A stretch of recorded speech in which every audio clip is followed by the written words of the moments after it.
ఐఏఎస్లు ఐపీఎస్లు పబ్లిక్ సర్వెంట్లు ప్రజలకు సేవ చేయడమే లక్ష్యంగా పనిచేయాలని బీజేపీ ఎంపీ ఈటెల రాజేందర్ హితవు పలికారు. ప్రభుత్వంలోని పెద్దలు చెప్పారని నిబంధనలకు విరుద్ధంగా నడుచుకుంటే మాజీ ఐఏఎస్ అధికారి శ్రీ లక్ష్మికి పట్టిన కథే పడుతుందని హెచ్చరించారు. తాము కూడా ఆరెంజ్ బుక్ మెయింటైన్ చేస్తున్నామని ఈటెల చెప్పారు. రూల్స్ కు విరుద్ధంగా ప్రతిపక్ష నేతలను వేధింపులకు గురి చేయడమే లక్ష్యంగా పనిచేస్తున్న అధికారుల పేర్లను అందులో రాసుకుంటున్నామని తెలిపారు. సమయం వచ్చినప్పుడు లెక్కలతో బయటపెట్టి ఫలితం అనుభవించేలా చేస్తామని ఈటెల పేర్కొన్నారు. ఈ మేరకు బుధవారం వరంగల్ జిల్లాలో ఎమ్మెల్సీ ఎన్నికల ప్రచారం సందర్భంగా ఏర్పాటు చేసిన మీడియా సమావేశంలో ఈటెల ఈ వ్యాఖ్యలు చేశారు. బాస్ల ఆదేశాల ప్రకారం కాకుండా చట్ట ప్రకారం నడుచుకోవాలని ఐఏఎస్ ఐపీఎస్ అధికారులకు ఈటెల సూచించారు.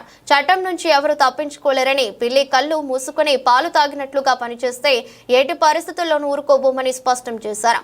ఉపాధ్యాయ ఎమ్మెల్సీ ప్రచారానికి వెళ్తే ప్రజలు బీజేపీకి సంపూర్ణ మద్దతు ఇస్తున్నారని తెలిపారు.